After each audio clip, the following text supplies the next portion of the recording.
Hey guys, it's Ethan with Terminal.com, and today I'm going to be showing you how to set up a blog using your Terminal account and the blog platform Ghost. So for this particular screencast, I'm going to be following along with the blog post that we wrote about the subject. So feel free to jump on over there and take a look at some of the code snippets yourself. I'll be sure to include a link in the description, and copying them can really make things go a lot faster. So, starting off, we are going to start here at our terminal console and jump right over to public snaps.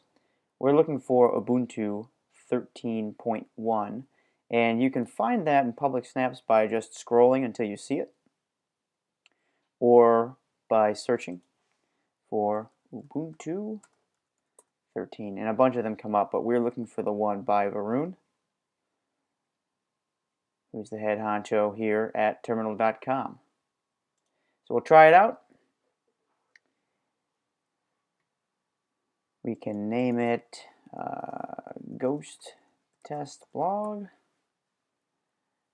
Micro should be fine for now. And if you're using this for anything more than just practice, I'd suggest turning off auto pause. Otherwise, the server is going to stop running automatically.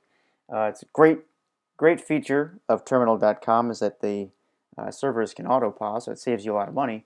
But if you forget to turn it off, you might be wondering why your website isn't up. So turn off auto pause and hit start, and then we'll wait for this to boot up.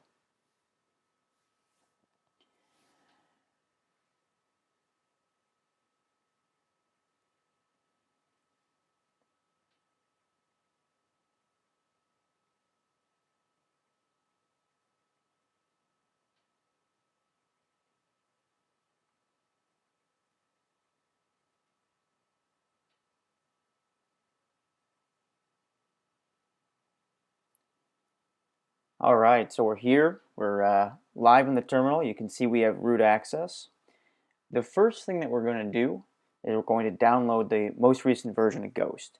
Now, a lot of people download software packages using the CURL, but that doesn't come native to our Ubuntu 13.1 snapshot. So instead, we're going to use wget, and I'm going to copy the file path from the blog post here,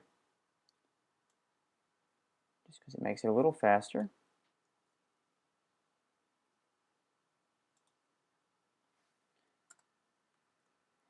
So you can see we're going to grab the download from ghost.org, and we'll just name it GhostZip. Now that should take about a couple of seconds to download, and once you've got it, the next thing we're going to do is just unzip the package. So we'll unzip ghost zip, and we'll name the directory ghost to make it simple. So you can see here that we've now got our new ghost directory, and it looks like everything worked out fine. So the next thing we're going to do is we're going to go into our ghost directory. You can use the print working directory command just to ensure that you are actually in the ghost directory. And we're going to run an install. So we want to run npm install production. And just to ensure that you spelled production right, because I've spelled it wrong a couple of times before, and it doesn't work. So this should take a little while, maybe about 30 seconds to a minute. And when it's done, well, I'll meet you on the other side of that, and we'll talk some more.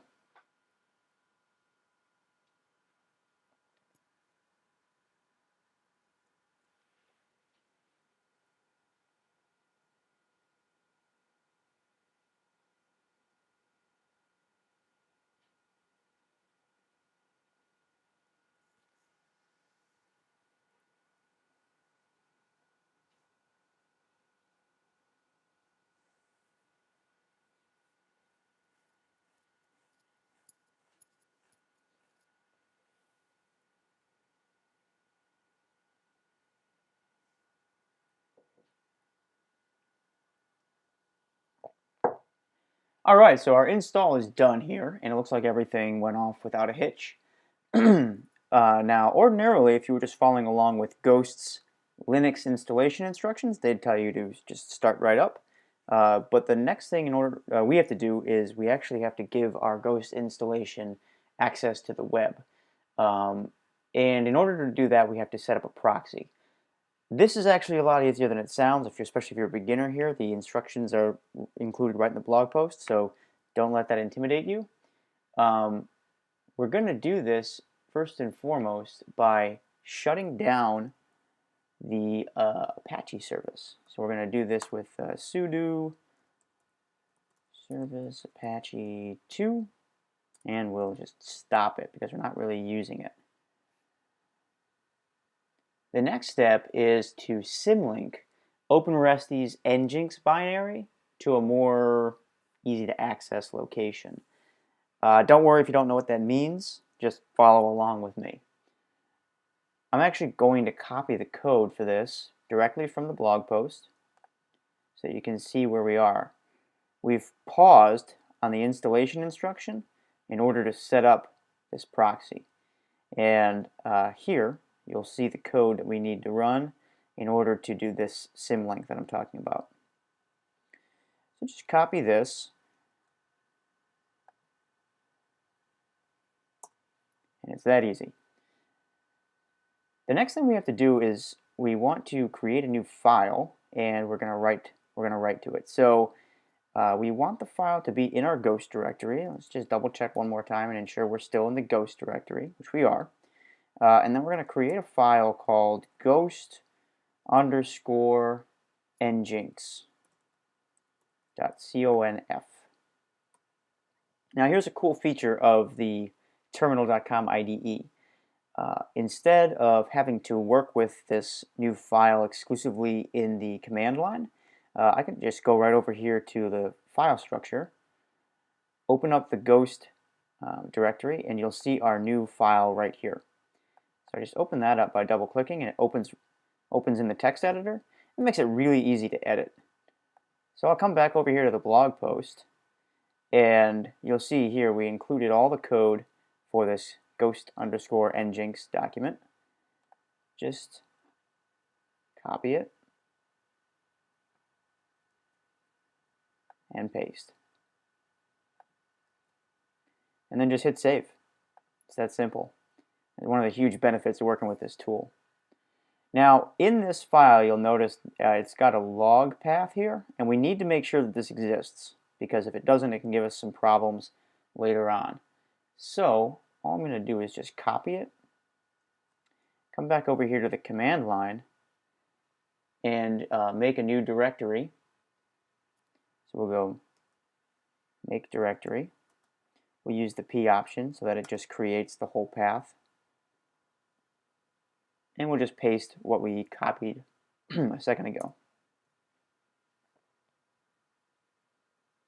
The next step is to start up Nginx.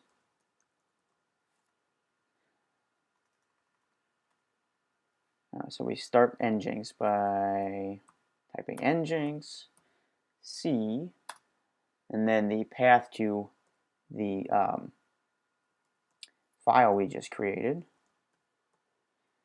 which is ghost_nginx.conf, and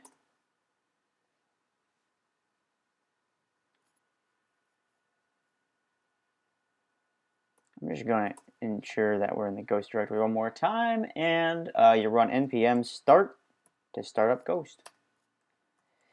Now, what you're going to see is Ghost is going to start up in developer mode.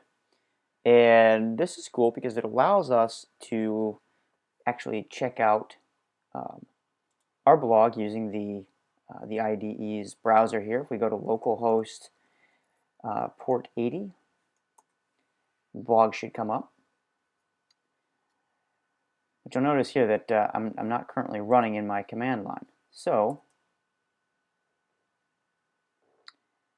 what I want to do is I'm going to use Control-C to end the developer mode of Ghost, and I'm going to come back to the blog article here.